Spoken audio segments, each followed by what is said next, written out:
at this. I get a nice dress with witches on it for spooky season. I do my makeup all nice. And then my hair isn't playing the game. I look like Rachel from Friends. Anyway, here are some books I read in September. Happy Halloween. Let's get spooky. Try and do this in some kind of an order. This is The Age of Doubt by Park Kyung-ri, one of the great writers of 20th century Korea, one of the most respected and beloved Korean authors of all time, and you've got 7 short stories and a commentary in here. Each of the stories is translated by a different Korean to English translator, and these translators represent some of the best translators in the literary world right now. This is a very, very exciting book. It represents 20th century Korean literature. The 7 stories in here were all written through the 1950s and 60s, and so they capture a very specific time, a very specific moment in Korean history. Post-war, post-Japanese occupation, post-Korean War, and they showcase the breadth of human struggle, human imagination, human connection. They're incredible tales. I've done a full review of them, and I beg you to go check this collection out. If you love Korean literature, if you love post-war 20th century literature, and if you love the art of translation and what goes into translation, this is a celebration of Korean to English literary translation. It's a beautiful, wonderful thing. Please check out The Age of Doubt. Now, in preparation for doing a whole bunch of videos and articles on horror, I read a bunch of horror books that I'd never read before. I did several videos, I've done some articles, I'll link it all in the description, and I've already talked about some of these, but not all of them, so let's go through them. This is A Head Full of Ghosts by Paul Tremblay. I really enjoyed this book, but it's not that scary. It's a very, very clever, almost pseudo-satire on the concept of demonic possession and exorcism. It really, really plays on the 1973 film The Exorcist. 73, 74, something like that. A Head Full of Ghosts tells the story of 2 young girls in a standard suburban New England family. Our narrator protagonist is the youngest daughter, who is under the age of 10, and of course she's pretty overwhelmed by the whole thing because her older sister, who is a teenager, is possibly possessed, possibly pretending to be possessed. And a TV crew gets wind of this and wants to turn the whole thing into a TV show. We're also getting our narrator protagonist story being told as a framing device from when she's an adult talking to an author, putting all this together for a book.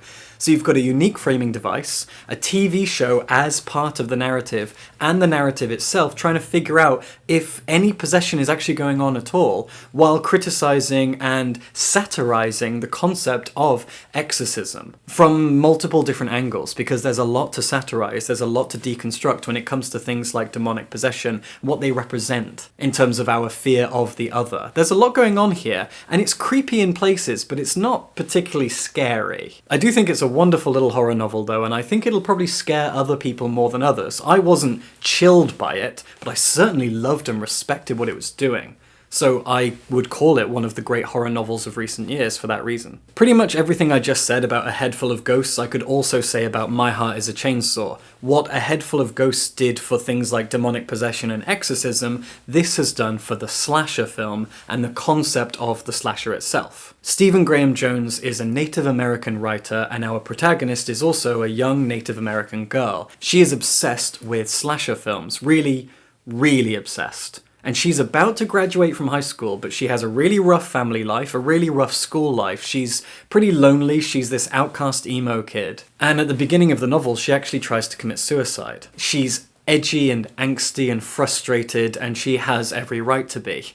But because she's obsessed with horror films, she becomes very, very excited when a slasher seems to be unfolding in her hometown, and all of the pieces that make up the formula of the slasher are coming to light, including the final girl concept, a girl who moves to town and is more powerful and smarter and capable of surviving the whole slasher thing. And so our protagonist is just kind of waiting and watching it unfold, and hopefully is going to use her expertise in this field of slasher horror to survive it, or at least watch it unfold and be a part of history. It's fascinating.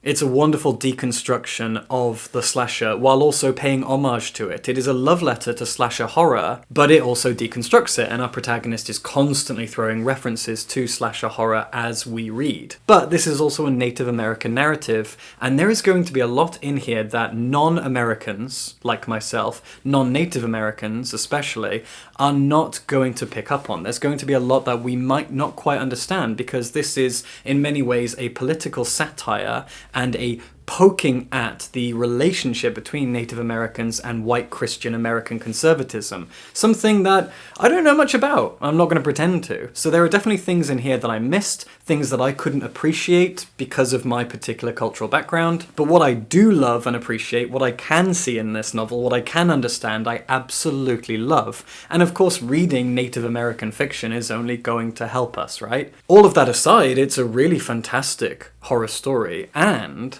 you don't get slashers in book form, so that is a wholly unique and wonderful thing in itself. This was a very pleasant surprise, and this video is the first place that I'm actually talking about this collection. I read it just after I made a video about modern horror that's not by Stephen King. And I should be able to do a follow-up video to that because I'm reading so much horror at the moment. This is Eric LaRocca's Things Have Gotten Worse Since We Last Spoke, which is just a fantastic name. Now that name is actually the name of the first story in here, and there are 3. That's why it's also called And Other Misfortunes. So you've got 3 stories in here. The first one, Things Have Gotten Worse Since We Last Spoke, takes up 150 pages, so it's a novella. The next one is about 100 pages, so I guess a long short story.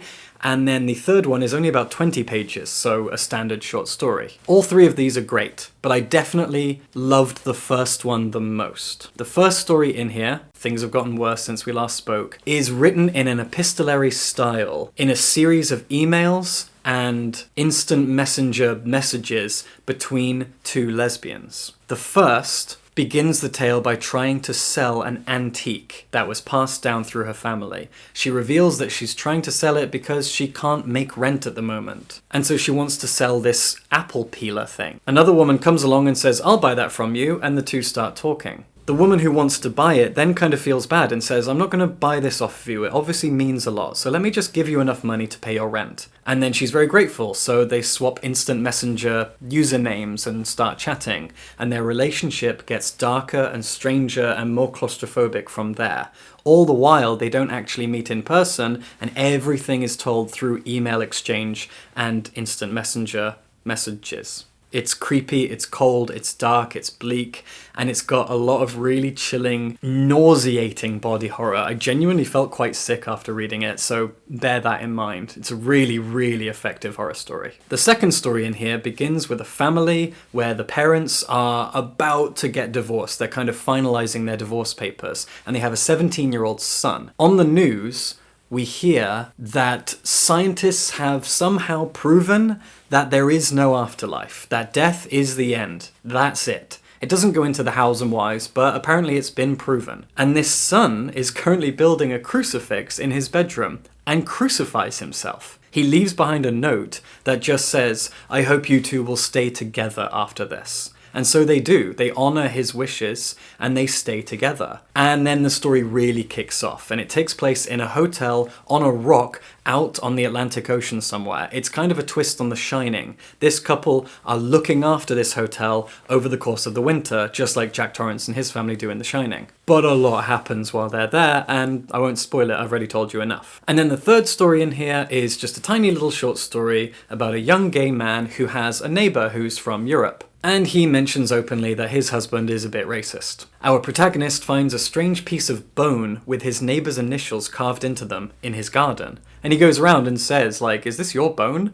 And his European neighbor, who's an elderly man, starts gambling with him. And they start placing bets on activities. "I bet you can't do this. If you can do this thing in this amount of time, I'll give you money." And it escalates and it escalates. And again, it's only 20 pages long, and it's pretty creepy and weird and makes your heart race a little bit. As I said, I do think that the first story is by far the best. followed by the second and then the third, so that's quite interesting. But all three of these stories are absolutely worth reading, and I really, really recommend this. Also, the cover's pretty gnarly as well. My favourite book that I read this month is also one of my favourite books of this year so far, Diary of a Void by Emi Yagi, translated by Lucy North and David Boyd. This is a Japanese feminist novel that tells the story of a young woman who has reached her wit's end in her office. She's sick of being a dog's body that goes to fetch tea and coffee, especially because that's not her fucking job.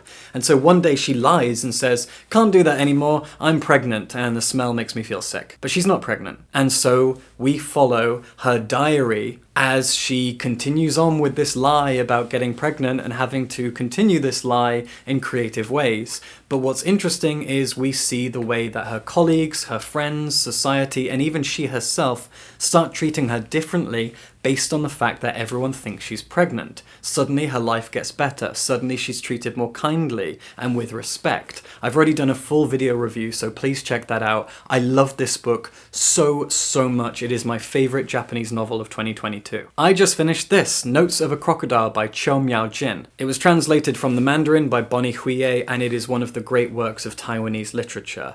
I don't want to tell you any more because I'm about to make a video on it. Yeah, see, this is one of those moments where I'm like, but here's 5 minutes worth of stuff that I want to say. No, I'm not going to. I can't make myself. I'm not playing my game. I'm not doing it. You can't make me, Will. Put the book down.